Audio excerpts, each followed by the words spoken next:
Walang tayo pero in love na ako sa'yo. Minahal kita pero walang tayo. Gusto natin ang isa't isa pero malabong maging tayo. Ang linaw-linaw ng damdamin ko sa'yo pero malabong maging tayo.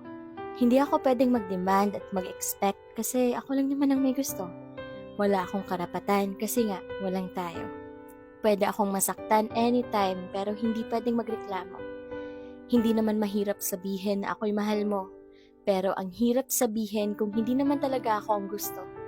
Napakagulo kasi ako lang ang may gusto. Hindi ko ito ginusto pero ano ang magagawa kung ikaw ang gusto ng puso? Lagi mong sinasabi kung gaano ako kaimportante sa'yo. Pero lagi mo ring pinapatunayan at pinaparamdam sa akin na baliwala lang ako. Ikaw na mahal at gustong gusto ko. Kulang na lang ibigay ko sa'yo ang aking mundo. Gusto kong maintindihan at gusto kong intindihin. Gusto kita pero hindi kita pwedeng angkinin. Gusto kong malaman at gusto kong ungkatin na ikay gusto ko pero hindi pwedeng mahalin. Pero alam mo, okay lang, naiintindihan kita. Kahit walang tayo, mahal pa rin kita.